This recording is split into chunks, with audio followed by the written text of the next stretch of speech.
So you went to a baseball game the other day. I did with my school. How was that? It was fun. I got a little sun though. You did. You came back a bit red like a lobster.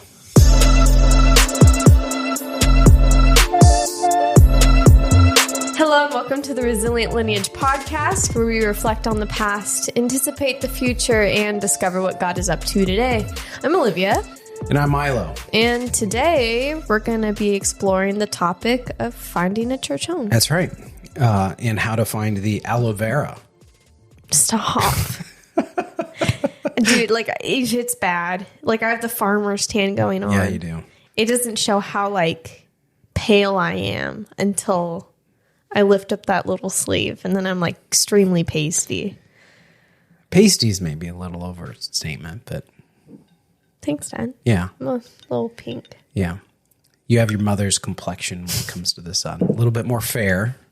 Your brother and I tan up real nice. Andrew, I'm so jealous. I mean, I'm not jealous, but... Yeah. Anyway, we're not going to talk about pigment. No, we're not. People's pigment. We're going to talk about how do you find a church home. Yeah. So we're entering into PCS season, which PCS stands for Permanent Change Station. Which I did not know that. In the military. Fun fact. Yeah. So the majority of moves in the military take place between the months of May and probably to even as far as mid-September. Mm-hmm. I know the majority of our moves, I think all of them. All of them happen over the summer. Yeah, in the military have all taken place. In fact, I'm changing commands in August. Mm-hmm. You're going to college in August. Andrew's going back to college. Your brother's going back to Georgia. Mm-hmm. Andrew just got back home from being in Georgia. So our point is like summer months are oftentimes a time of transition. I also know statistically that the summer is oftentimes when people look for new churches. Yeah. Because when I was a pastor, this is one of the things you noticed is that people would be gone. And you'd be like, hey, missed you last week. Where were you? Oh, we were on vacation, or missed you over the last 3 weeks. Well, we were at the beach because we lived in Oregon. We were at the beach this weekend, or we were at the mountains this weekend in Central Oregon that weekend, And I also know that during the summer, that's when the most moving homes happen. Within the area. Yeah. Like that's when the housing market's like at its finest. Yeah. And so it's oftentimes a transition. And what I found is that when people are doing that, they will, they will use summer vacations or we moved as an excuse to find a new church instead of like pressing into maybe awkward or hard conversations. And we're actually going to I want to talk about that in the next episode because this is a two-parter kind of. So in this episode, we're going to talk about the reasons to go to church. And then in the next episode, we're going to talk about how to find, or what are some steps to take in finding a church. And I think as someone I haven't always had to look for a church for our household. Oftentimes either growing up, I'm going wherever my parents send me, or I was attending, I was pastoring at the church. Yeah. And so it hit me particularly when we moved to North Carolina. We got there like the second week in September or something like that. And first Sunday we were in town, we started looking for churches. And it took, I think we looked at 9 churches over a 10-week period, 11-week period. One church we thought we were like, okay, we're feeling this. We can go here. It's a big, good-sized church. And then we tried to plug in at some Blaze, and it just wasn't a good fit. And so that kind of reset the whole process again. A little discouraging, but... It was I found it incredibly discouraging. I didn't know finding a church was going to be so incredibly... difficult. Yeah, difficult for reasons I didn't anticipate. And like I said, we're going to talk about that more about the steps to finding a church in the next podcast. So that's a little bit of a teaser. Today, I want to talk about theology of church. We've been looking at doing this for a while. These 2 episodes. This was when we first started talking about this podcast. This was one of the first topics that we discussed. That was on our short list. And we're getting to it now because we kind of wanted to do it this time of year as people are anticipating. finding a church, because I think it's very easy for folks to slip into that.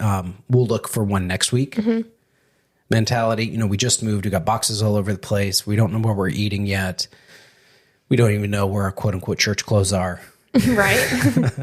And I get it. Like there's some measure of chaos. And so why would we step into something that, it feels like it's adding complexity. It's not reducing it. So, 100%. Yeah. So I'm empathetic to that. But we want to people to kind of not put that off. That idea of, we'll look for one next week. 100%. So I'm going to state the statement of faith according to the Evangelical Church Discipline in 2020. Do you know what a discipline is? A church discipline is? Like a moral almost, like the way they conduct their church. Yeah. So oftentimes in it, you'll find their statement of faith. And then you'll find in it, so there's usually statements of theology, like this is what we believe. And then you'll find statements of moral living. That's what it's called in our denomination's church discipline, which is, this is how it looks. Here's how these beliefs look in our day and age. Yeah. And then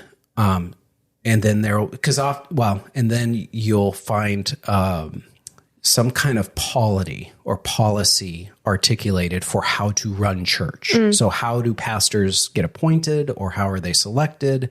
What are the different committees? What's the structure? Is it a church council? Is it an elder board? What's the role of deacons?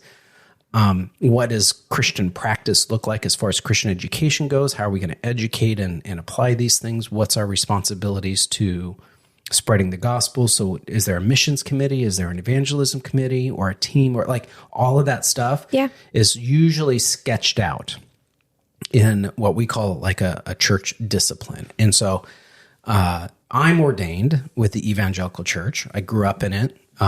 Your papa and nana were saved in the evangelical church when I was about 3.5, 4 years old. So it's really the only church that I knew growing up. And then went to college and got exposed to other denominations. And then, I've pastored two evangelical churches. And then our last church I pastored was a non-denominational church. And as I've been a chaplain in the Navy, I've gotten to know a lot more about other churches, because I work with folks from all kinds of different faith traditions, Christian and non-Christian faith traditions. My point is, you're going to read for us a statement of faith that comes from this denomination. So I like this statement of faith because I think it doesn't overstate things, but it kind of hits the right points, and then we're going to kind of walk through what those points are. So you want to read that for us? Yeah. So it says, the Holy Scriptures declare that the church is the community of born-again believers under the lordship of Christ. It is the fellowship of the redeemed in which the word of God is preached by men divinely called, and the sacraments are duly administered according to Christ's own appointment. Under the discipline of the Holy Spirit, the church exists for the maintenance of worship, the edification of believers, and redemption of the world. Redemption of the world, yeah. Yeah. Okay, so this is just a really brief overview, but out of this, there are kind of four guiding principles or four guiding statements as to how we articulate what the church is. The first is, when we talk about church, we're talking about a people, not a building. And we're talking about a people that are under the lordship of Christ. So when you get a group of folks together and they all claim Christ as Lord, and they are living in faith and obedience to Christ, there's your people. There's your church. Yeah. And that's I know folks that friends of mine that have disagreed with that understanding of church, because oftentimes they'll go, well, where's church discipline in that statement? We kind of get into this a little bit later, but I think anytime you get people together that are pursuing Christ, there's the church. I was in a setting one time, and it was a chapel setting where there's a bunch of people from a bunch of different denominations, and they were all gathered up, and we met on a regular basis. And one Sunday I was talking, I said, all right, listen, church. And I shared what I had to share because I was preaching. And afterwards, this person pulled me aside and like, can we talk this week? I want to ask you about that. I was like, sure. So we got together and they said, so you said you called us the church. This isn't a church, it's a chapel. And I was like, well, I understand that's the setting and I understand that's why people have gathered up. And they're like, but it is the church. And they're like, well, no, it's not, because we don't have a board of elders and we don't have a deacon team and we don't have a church council and we don't have a statement, an agreed upon statement of faith. And we don't have, they went through the list of things that you would find in a typical quote unquote church, which I agreed with everything they were saying. I was like, I understand what you're saying, but do you believe the people that are gathered up, if they profess Christ and, are honoring him with their lives and are in pursuit of them, are they the church? He's like, I see what you're saying, but this is not the church. And I said, well, let me ask you this. When we gathered up on that Sunday from heaven, when Jesus looked down, what did he see? Did he see a chapel or a church? And the person goes, well, I think Jesus saw the church. And I was like, okay, well, okay, I'm going to go with his vote on that one. Right. I mean, Yeah. it was a rather, I felt like I kind of was trying to win the argument, which may not have been the best thing for that conversation or that relationship. Shocker. I know. So I'm not suggesting that people do that.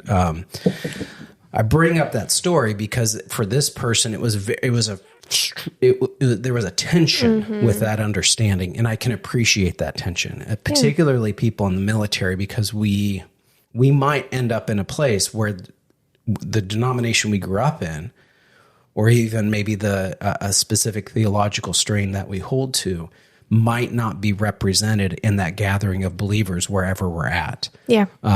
And so because of that, how do we understand the church in that context? So this idea that, in the statement, it says that, it's a community of believers under the lordship of Christ. I think that's, for me, in my theology, that's broad enough to go, if you commit to the lordship of Christ, you're part of the church, man. I'm good with that. Yeah.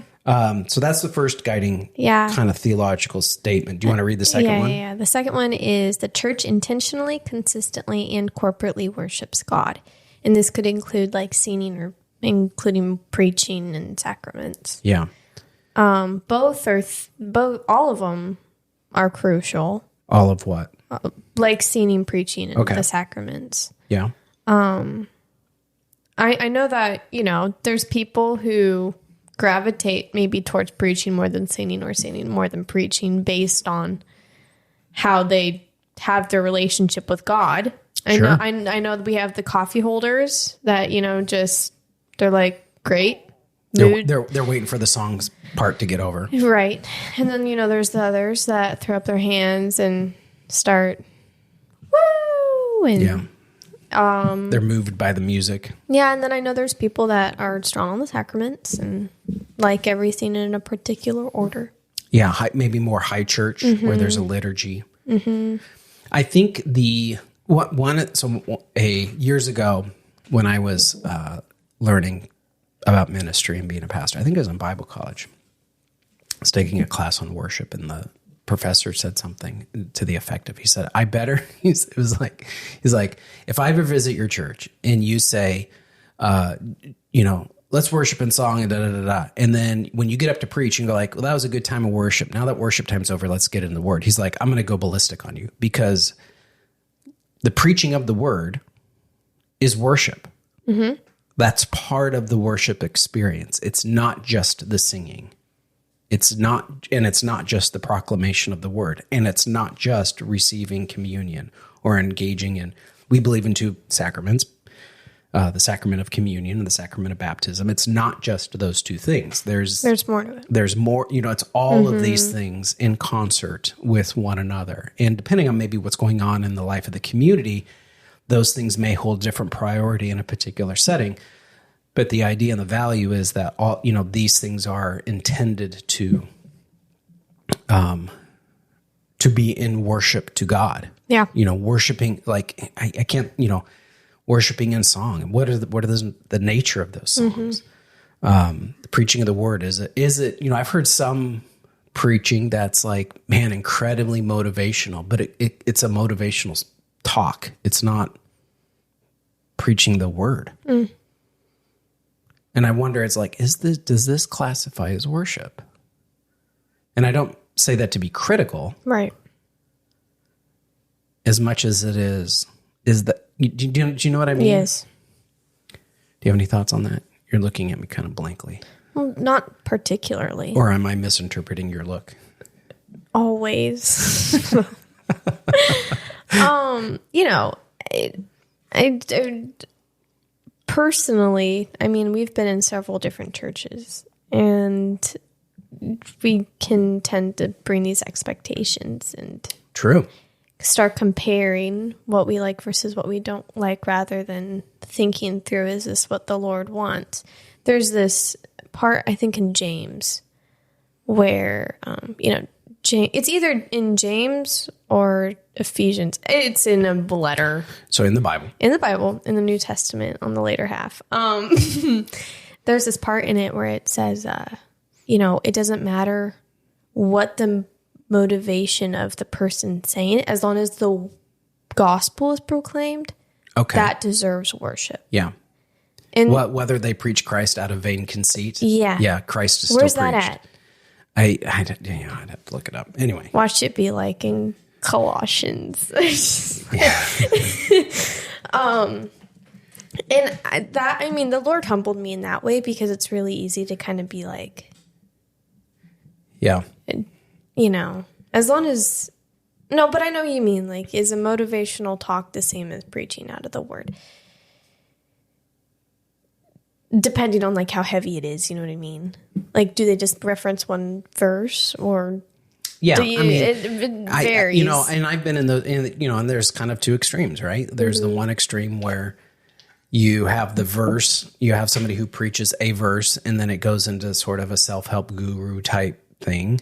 Okay, you got that. And then you have the other person that may be, the opposite end of the spectrum, which may be a deeply expository, judicious explanation of a text with no application. Yeah. Like, I leave understanding the Greek nuance of a particular word, but I have no idea how this is supposed to affect my life. Or even like how to do it. Yeah. What does application actually look like? And so I think, obviously with most things, anything taken to its extreme is usually unhelpful. So, where's that balance between the two things? The third thing is the church is critical to a person's spiritual formation. This is, there's a line in this I really liked where it talks about the edifying of the believers. And I was like, yeah, that's right. And then I was thinking, what does edify mean? Like, I think I know what it means. Mm-hmm. So I looked it up. Edify means to instruct or improve morally or intellectually. Not a good word. Yeah. And so that would be something I would ask is that your experience in church where you are being instructed or improved morally or intellectually? So, how does that, in some ways what we're saying is you have to be part of a community of believers. You have to be part of the church to spiritually grow, to be spiritually formed. Mm-hmm. I'm not saying it can never happen out on your own, because there may be seasons when you might not have access to a church, particularly in the nature of the world I live in as a there's places I visited where Marines or sailors were isolated in a place where the nature of the mission did not allow them to quote unquote go to church. Yeah. And some reasons that's why I was there, and in fact, a lot of reasons, but that's why I was there, was to provide a service for those folks. Well, in that context, then, there's, again, extremes, but I would say, normatively, you need the church to spiritually be formed. There's a great line in that new book that came out recently called Practicing the Way, by John Mark Comer, where he talks about you are either being spiritually formed or deformed by everything. So which is it? And being part of a community of faith that shapes you spiritually is critical. You want to read number 4 for us? Yeah, absolutely. The church is a part of the redemptive work of Christ in the world. Yeah. What do you think that means? Well, kind of like, okay, when I first read that, maybe I'm wrong, but I immediately thought of like, okay, we're just going to meet on Sunday service, and then that's it. Like, what is the church actively doing for the community around you, and how are they going to improve the church people, or even the community? Like, what are the actions that they're taking, or the thought process of that? I know for our church that we attend now, we're having Kids Week, which I think is a tremendous blessing. It's our version of VBS. Vacation Bible School. Yeah, it's because before 2020, we used to have it in our church, and it got too big. And so families have volunteered to open up their homes in different neighborhoods. Maybe 2 families live in the same neighborhood, so they open both their homes. And it's an opportunity for the kids of the neighborhood and their friends to come together in like the front yard or backyard of a home, and the parents can come to and understand the gospel. And I really do think that's like an active service saying, okay, here's our congregation. It's not just at church. It's in these people's homes. Yeah. And we just literally had a meeting today, and 18 people have volunteered to open up their homes. Wow, and then that's great. The volunteers go there to these homes, supported by the church. We all meet at the church. They drive us to these homes, and then we help minister to the kids in whatever service we're capable of doing best. Yeah. You know, maybe I'm not the greatest at leading games, but I'm greater at... You're good enough. Oh, yeah. Or maybe gospel telling's more my persona. Sharing the lesson, whatever the lesson is for the day. You know, it's kind of like this, it's almost like a church, you know, it's like mini church. It's this body of Christ meeting together to help the little ones, but also communicate with the parents that show up and really just start investing. And it's powerful what the Lord can do with that. You know, and I'm a firm believer. Every church I've pastored, one of the questions I've constantly challenged ourselves with, whether it's with the leadership team or from the pulpit, is how is our town, our community, wherever the church finds itself, and however you define that, how is that community, that larger community, better because our church is in that community? And if we can't answer that question, then we maybe there's things we're doing that we're taking for granted, or the community's taking for granted. And as a result, we're not as diligent with our efforts as we could be. Whether that's identifying the areas we need to improve, or identifying the areas where there's answer to prayer, and we need to praise the Lord for those things and bring those stories to the attention of the community at large, so that people go like, oh yeah, that's right, I'm part of a church that does these kind of things. The other piece is this, and I grew up in a church where we would have oftentimes on Sunday. So I grew up in a church where there was Sunday school Sunday night, Sunday morning, Sunday night, Wednesday night. So like 4 services that you attended every week. Can you imagine? Yes, actually. And we've been part of, like you right now, we do Sunday morning. You stick around and volunteer for the kids program. So like it's almost, Sunday afternoon. Yeah, it's almost like a Sunday school type thing. And then you're part of a Tuesday night Bible study. And then there's a Wednesday night youth group experience, right? So you're kind of doing it. It's just has a different shape and expression today. The church I grew up on either Tuesday or a Sunday night or Wednesday night, we would usually, or it was common to have a missionary come in and present, like, here's where they're serving in. You know, I remember there was a time when somebody came in and they were serving it at an inner city homeless shelter in California. Like, it wasn't LA, it was like Stockton or something like that. And then there was a time when there was a missionary from Africa, and there was a time there was a missionary from Japan, and there was a time where we had lots of missionaries from South America come through. And it was always exciting because, one, it was like something different. You hear about what's going on in the world in other places. There would always be a slideshow, and like old school slideshow, like with the slide projector. And they would tell you about the work that was happening in these other places, and then invite the congregation into prayer support and or financial support. And so the idea was, here I am, I think I was maybe 14 at the time. I started supporting my first missionary. Brad and Karen Weinert. And at $15 a month is what I was offering. And it was this idea that I have a responsibility to help spread the gospel in places I may never visit. But these people are visiting. These people are bringing the message of the redemptive work of Christ to another place.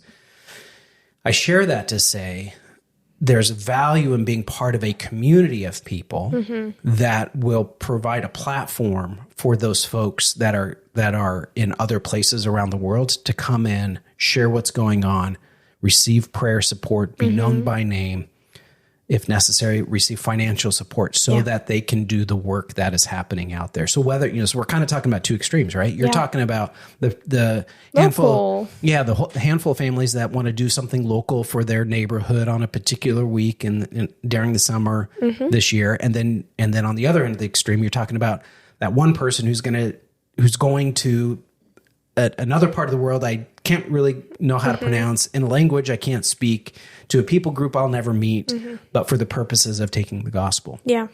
Like the church has that scope of responsibility, right? You are to be my witnesses in Jerusalem, Judea, Samaria, and all over the world. And so, the community of faith, I think this is where I kind of challenge some folks that want to be like, oh, we just do house church. We got some friends that we get together in our home and, it's just us, dozen families or half a dozen families or whatever it is. Like that, I think that's great. And I think it could be beautiful. But there is a role you have to be part of something that is bigger and broader than just your community. Group. Yeah, your group of people, that you're part of something that where the vision is bigger than what maybe you have access to. Okay, so we'll kind of stop it there because I could go on and on and on and on. Yeah. And I don't want to do that. I mean, I do, but for time's sake. Yeah. We're focusing on this episode of reasons why people typically do not attend church. Yes. And so we came across an article. So now that we've defined what the church is, we've came across an article that laid out 15 reasons why committed Christians don't attend the church. We're not going to go over what they highlight in that article exactly, but it got us thinking about some of the reasons why we've seen people not go to church. And we're going to kind of we came up with our own 15. Yeah. We're going to have to walk through these pretty quick. Yeah. So but we'll leave that link, the link that kind of inspired us. We'll put that in the show notes. You want to read the odd ones and I'll read the even ones? Yeah. Okay. Let's do that. Yeah. Okay. You do the odd. Okay. Number 1. We aren't here very long, so why bother finding a church? I hear that a lot, particularly with military folks. We're only here a year. We're only here 2 years. Came from a great church. Yeah. And I think what's also hard is that people who view maybe a duty station as just kind of like a mission, like we just have to get through these 10 months or whatever. Yeah. Why would I build relationships within there if I'm just going to have to say goodbye and it's going to create more heartache? Yeah. Which is sad. Sure. And it's understandable. And it's not like it's a very hard thing to, I mean, I've found myself there. Like, it's difficult stepping into a new season when you don't have the same people going to church. When you think church, you think of a specific church, not necessarily the one you're attending now or one that you'll attend to later. So a lot of people just kind of, they miss out on what's going on right now versus not, I guess. But. Yeah. Set number 2. Yeah. I watched my home church online, which is relatively new. I think after COVID, right? COVID kind of made it ubiquitous. I think most churches figured out a way to be able to do church online due to COVID. Prior to that, there was a lot of churches that, broadcast. They put their sermon up on YouTube on Monday or Tuesday, or it was available, on podcast later that week or something like that. But now it's like you can watch it live. Like you could, with the church we go to, we could stay home in our pajamas and watch church on TV. Man, that was an option. Yeah, it still is an option. I get there's it. Value. Yeah. It's not that there isn't, but there's a lack. There's a church we attended in North Carolina, Port City Community Church. Mike Ashcraft, great teacher, really connected with his, how he kind of thinks about things. And so your mom, still listens to that podcast. I was listening to a few of his sermons last week when I was driving to work and things. So, you want to stay connected with these things. But I think some folks kind of go like, oh, we're just going to do that. We're going to sit in our living room and do church online. Which, and, that it could be for a variety of reasons. Like sure. Service times or it's a variety. But you do miss out on a lot. Yes. And I want to be clear. Like you'll notice that when we walked through those 4 guiding principles, nothing was said about you have to be at a particular place on a particular day to be considered part of the church. Like it's not my butt is on that seat at 9:45 at that location in this facility. Do you know what I mean? Like that's not, that doesn't count. I mean, that's good. Yeah. But we're not saying that because I know, well, I don't want to get into too much of the other things, but the point is like, we need that kind of, I think as humans, we need that community interaction. Okay. Number 3. You're doing the odds, right? Yeah. Okay. The denomination I am a member of doesn't have a church in this area. We've been there. Oh, yeah, we are there. Literally. I mean, my denomination has no churches in Virginia or North Carolina or Spain, which are the 3 locations I've been stationed as somebody in the military. Consecutively. Yeah. And in fact, the majority of our churches are out west. And so the chances of me being able to find that denomination is limited. Is very limited. And so if I hang my hat on, I have to go to this denominational church. Oh, they don't have it. Oh, what am I going to do? Yeah, I don't think that gets me out. That doesn't get me out of the need to be part of church. Number 4, the church we really like is too far away. I've heard that one so many times. Oh, we found this one church. We went there with my sister. She's, it was great. Pastor was engaging. I could track with him. I've been listening to his podcast. It's like 40 minutes from where we live. We don't really know anybody that's there, and they all live in that part of town, and we're over here. And so we go when we can, but the church we really like, we've looked in our area, but we don't really like anything here. So that's the church we really like. It's just too far away for us to go consistently. And I kind of want to go, wow, that doesn't keep you from taking your kids to ball games. Do you know what I mean? That doesn't keep you from some of your employment responsibilities. That doesn't keep you from, Hobby Lobby's 40 minutes away and you figure out a way to get over there all the time. Those deals. I got the coupon. And that's not me. I mean, I'm, part of my, as a pastor, like I'm not trying to be judgmental. As much as I want people to see the contrast. Like, hey, if that's an excuse, where does the line end? You know what I mean? Yeah. And you don't seem to use that excuse in other areas of your life. So why are you using it in this area of your life? Number 5, my work schedule keeps me from attending consistently. So that's what I'm very sympathetic towards, particularly in the military, because I know there's folks that have duty days, where you have to be at your command on a specific day. Like when I was on the ship, there's different duty sections people are attached to. And when you're in that duty section, you're assigned a day that you have to be on that ship. So let's say you're in a 5 section. If a ship is in a 5 section. Have I ever explained this to you? No. Okay, so imagine we're in a 5 section on a ship. That means the crew, 300 people on a DDG destroyer. Out of 300 people, if they're in 5 section, there's 60 people per section. And so there's 60 people that will be assigned to the ship on a particular day. And they're there from maybe 07 in the morning to 07 the next morning. And then they do a turnover for the next duty section that comes in. So that means every 5 days you're living on the ship for 24 hours a day. And you're there for, there's systems that have to be maintained. There's checks that have to be done. They have to make, if a fire breaks out, there's enough people on board to be able to put out the fire. There's all of these reasons why we have to do that. Yeah. Okay. So that means every 5 days you're attached to the ship. You're not going to be able to get to a service if it's on a Sunday. Your chances are you're not going to be able to be approved to go home, grab your family, and go to church. That's not going to happen. Maybe you'll be authorized to go to the chapel on base for a service. Yeah. But it's for a very limited window and you're driven there and you're driven back type thing. So in a military context, I understand why that can be an obstacle. But I, instead of kind of going like, man, I'd miss one service out of 4. Okay, well. Okay. That means there's 3 you could attend. So. Yeah, and I feel like if you do find yourselves in those situations, the Lord is going to provide you clear opportunities. Yes. To be a part of something. Something else. Something else. Like your mom works at Cracker Barrel. Yeah. And there's been a couple times when they've called her into work on a Sunday. Hasn't happened very much because she's very much said, don't schedule me on Sunday unless you absolutely have to. And I don't have that if issue. they've honored it. Because you work at the Jesus Chicken Shack. I do. The Chicken Shack is crazy.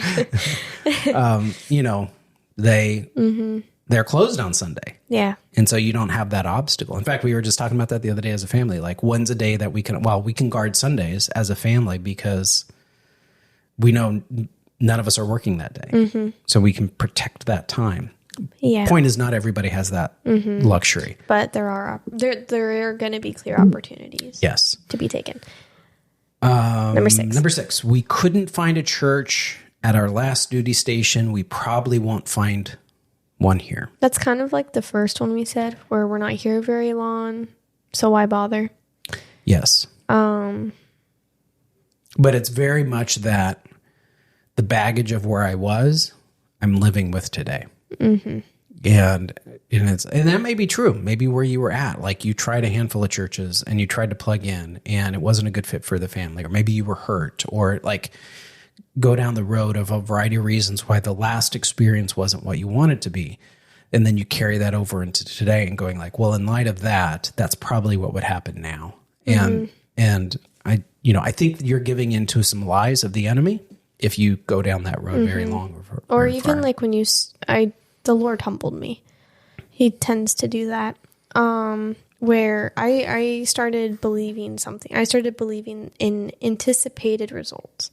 Saying, if I do this, this is what's going to happen. And I started believing that. And, and there are situations where that's occurred, like where I thought this was the outcome and the outcome that actually came out that way. And I'm like, I'm not going to bother anymore because I know what's going to happen. But do you really know what's going to happen?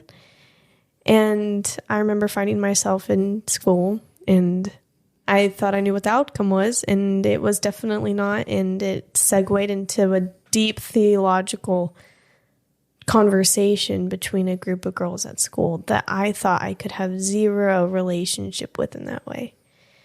I say that to say, with this excuse of we couldn't find a church at my last duty station, so why I won't find one here.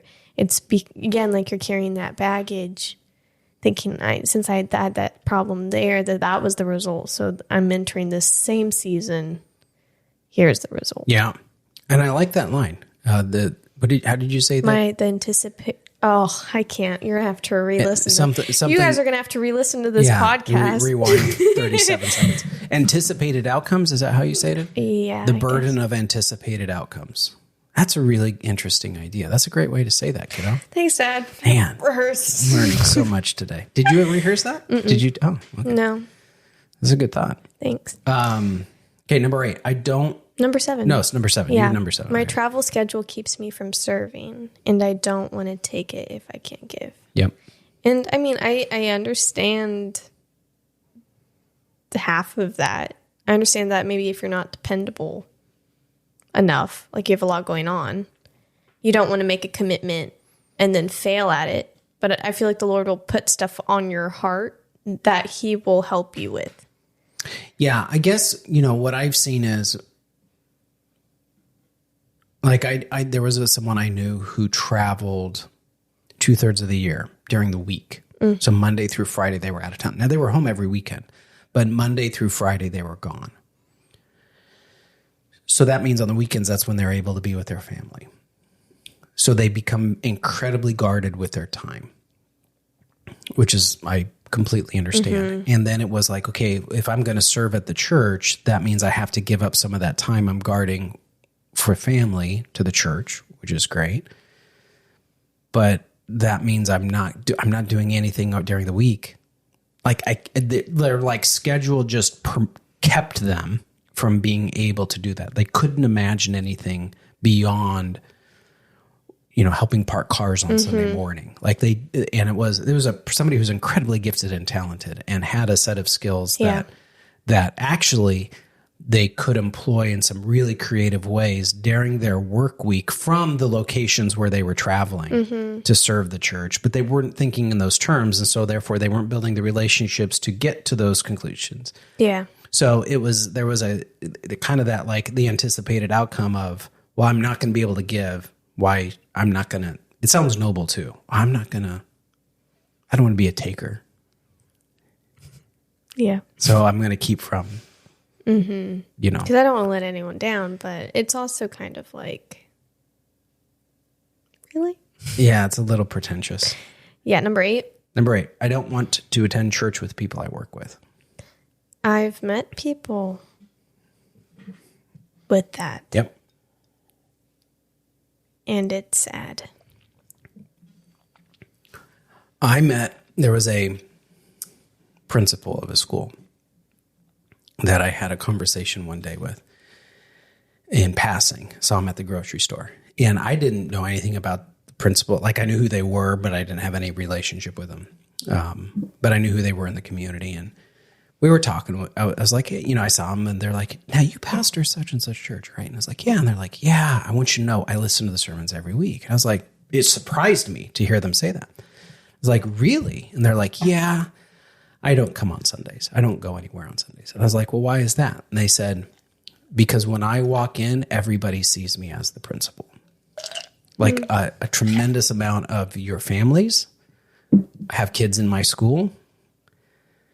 And I just don't want to complicate things. Which I told him, I was like, listen, now that I know that, I want you to know that's not going to be a problem. And if it is a problem for you, you let me know and we'll help untangle some of that stuff. But I want you to be able to come and worship as you want. And if that means you come a little bit later and you leave a little bit earlier so you can kind of avoid crowds and stuff. Because I know how people can be like, oh, hey, while you're here, I wanted to talk to you about, it's like, and you want to be in, you don't want your head to be in that space. I get that. There's ways we can go about this. And they're like, yeah, I don't know if I want to go there. I was like, okay. But it was this very much like, the people that I work with go there, and I didn't want to do that. And I understand it, but I think you still need the church, and the church needs you. So, yeah. Okay, where are we at? 9? I don't feel like there's a place for my child or teenager. I felt that personally. We attended one of the 9 churches. We were in North Carolina. I felt like I had zero place at one of the churches. Was it the big church? Yeah. Yeah. And I'm glad Mom and Dad pushed me, but because every church that we go to, I always stick with you guys because you guys are like my safety. But after we started going there a while, they're like, okay, now you're gonna go to youth group.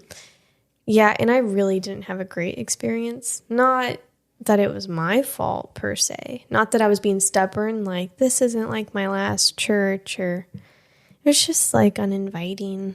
But I have been there where I have made excuses why I didn't like it, and I did not go again. And I just kind of believed in that moment. This isn't it. This is not where I want. And I feel like and half the time, maybe that's true. The other time, maybe the student just doesn't want to be there. Sure. So I understand the point where it's a student or the kid goes to their parents. They're like, I don't like it. Then the parents are like, okay.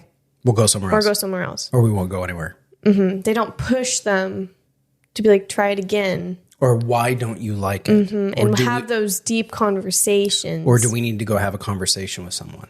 And I think that's probably where having been a pastor of a church, multiple churches, like, I'm not afraid to come in and talk with the pastoral staff. Oh, I believe that. And be like, hey, I wanted to let you know, this is what's great. And this is how I see people connecting. And this is who helped us and da-da-da-da.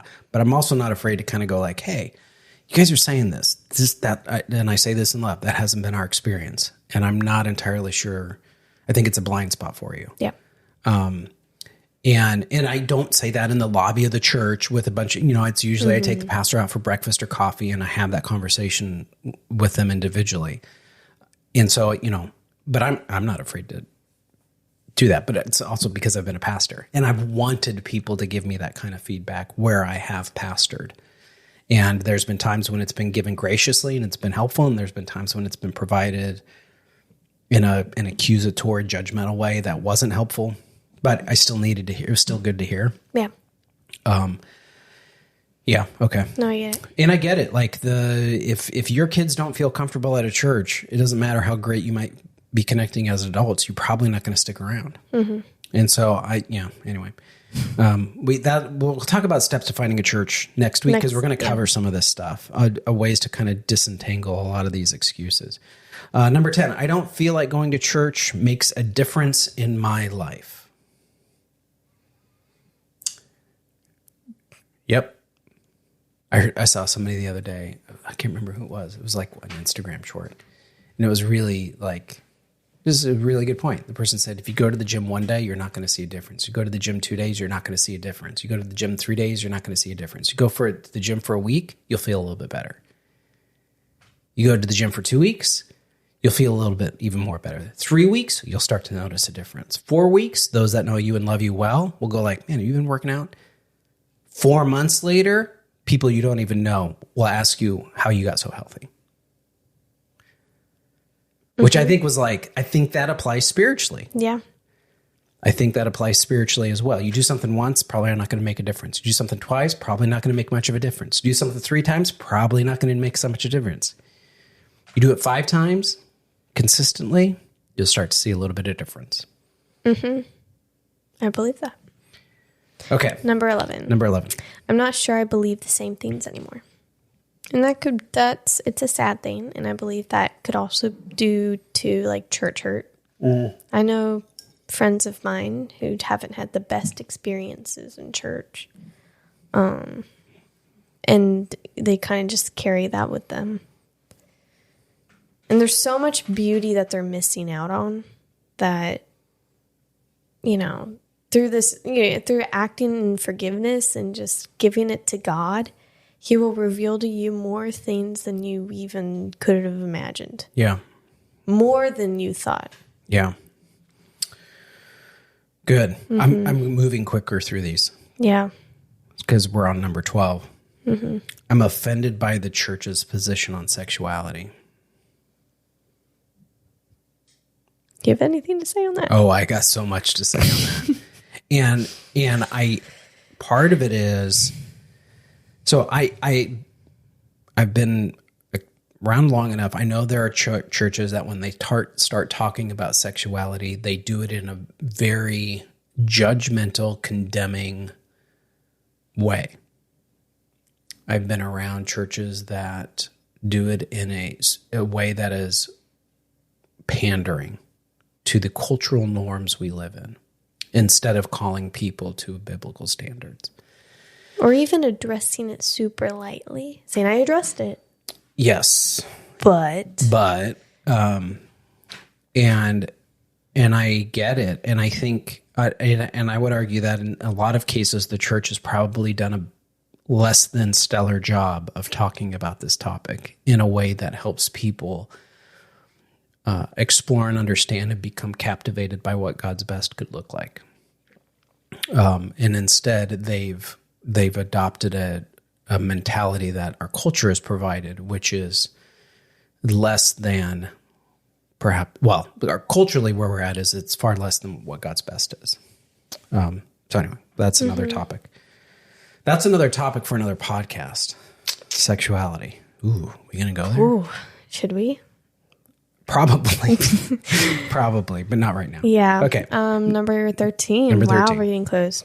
I've been hurt by church members. Yep. Welcome to the team. Oh, I got so many stories. So many stories. And it's so discouraging. And just like, no, I know you have been there. And I also know I've been there. I don't know who hasn't been. Well, maybe if you haven't been there, then you will be. You will be. Because the church is filled with broken people. Yep. Mm-hmm. And so I get it. And I get it. And I get there can be degrees of wounding. But I think it's important to separate out what, it's like I remember I was talking with a sailor one time. I was on a U.S. ship. It wasn't a ship I was attached to. I went and was out at sea with him for 3 weeks to serve them over a period of time. And I was talking with this one sailor. They said, "Chaps, could I come to your church?" I was like, "Yeah, man, absolutely. Where do you, love it." And they're like, "I got tattoos." I was like, "Okay." Me too. I didn't have tattoos. You didn't have tattoos? And I said, "Oh, yeah, that's fine. Cool. I'd love to have you there." And they're like, "Really?" Because the last church I attended, I was told I had to wear long sleeve shirts because they didn't approve of tattoos. I was like, "What do you mean?" And they're like, "Well, me and my friend went back home, and it was a church that my aunt went to, and we rolled up in shorts and a t-shirt, and we were stopped at the door. And this really nice elderly man who's like super kind, but he's like, "Hey, gentlemen, really glad you're here.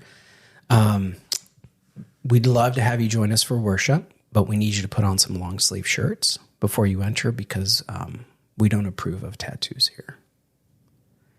And they were like, "Oh, okay." They just turned around and left. And the guy told me, he's like, "That was 3 years ago, and I've never been in church since." And I don't have any plans on ever going to church again.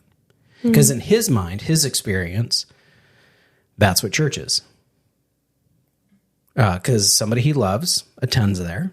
So somebody he trusts attend there, which means somebody he trusts is part of an institution that they trust. And if this is what trusted institutions do, I don't want to be part of that trusted institution. So it's like, no, I can see how you get there really, really quick.